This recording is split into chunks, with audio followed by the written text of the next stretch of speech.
Guys,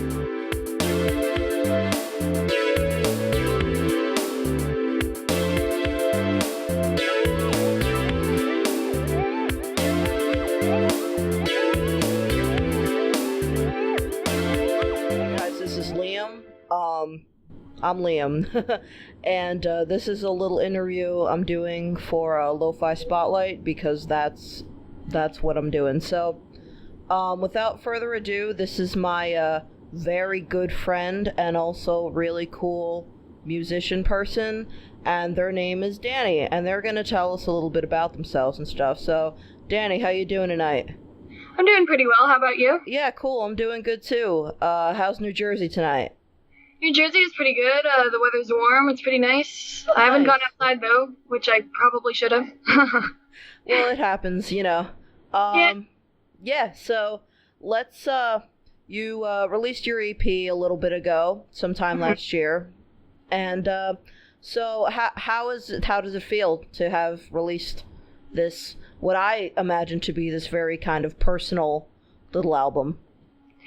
It feels pretty good. It was a strange process, actually getting it out there, because like I didn't do the cover art up until a few days before it was released. But now that I can like look in like my photo albums on my computer and see the cover in there, it's kind of like surreal, you know? It's like, wow, I made a thing. Yeah, that's totally awesome. And I mean, like, what do you feel like? How was it well received to you? Because I love it, you know. But how do you feel about kind of the reaction that it got? Yeah, it was definitely well received. I got a lot of support from friends, from family. I got lots of questions about the album art, like what's that set of teeth doing there? And I had to explain the whole story of how I acquired the props and stuff, and yeah, it was fun. Yeah, it's really cool art. I like it. I love the teeth and the little glasses and like, I'm teeth. You know, it's awesome. So, what was your kind of emotional landscape while this whole process was going on? From like just having the idea to like writing it out and recording and finally pushing it out there. I like at first it started out being just a small collection of songs that was just going to be ukulele and voice, and then as I decided to add more and more details, like the beats behind Lost in the Fire and the vocal layers, it slowly became more and more of a process, I guess, a longer process. It got really stressful at times, and it was like pulling teeth trying to get certain things right. And then there were problems with technology, so the process itself was really frustrating, but the end product was like really nice, and it was really rewarding once it was done. And like how would you describe the feeling of like clicking OK and like putting it on Bandcamp and it being like, it's there? It was like, woo, man. Yeah. That's cool, but that feeling wasn't immediate because it's kind of like it kind of was released gradually over like a day or so, because I still had to tweak social media things and make backgrounds for promo stuff. And but once all of that was done, it was a very like relaxed feeling, like yay, now I can sit back and watch what happens or how people react, you know? Yeah, that's really cool.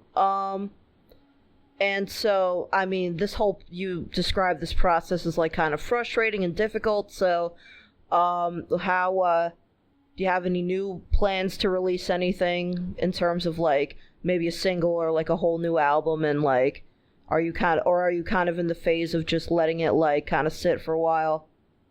Well, there's one thing that's happening that's not like, it's not something that I'm releasing myself, but I'm recording it for a friend's compilation that he's putting together of eclectic styles of music.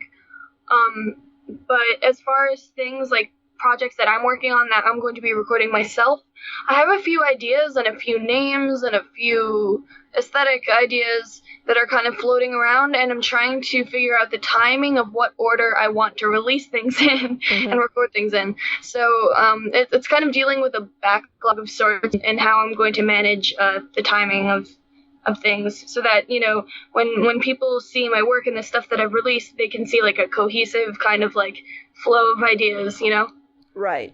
Yeah. Yeah, I got you. That makes sense.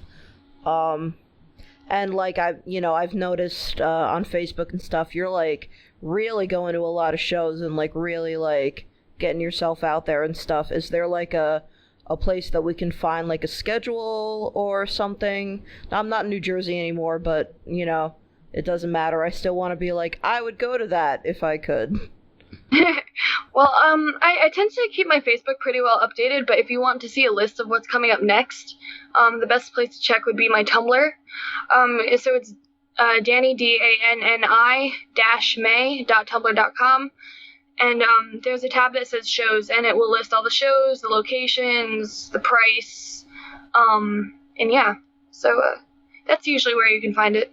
Okay, cool, awesome. I'll be sure to drop a link to that and your other stuff around the interwebs on the little video link thing. And you are a person of many talents. Music is just one of many things that you do. So if you want to shed some light on some of the other projects that you've been working on, that would be really cool.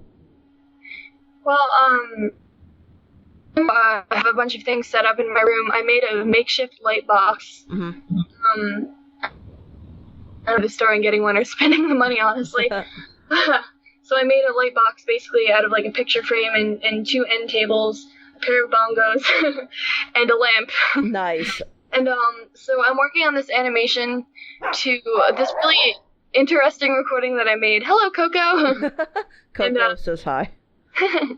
And so I don't really want to say what the recording is or what the animation is that I'm doing. It's going to be fun and hopefully funny to people. When it's done. Yeah. I'm looking forward to it, definitely.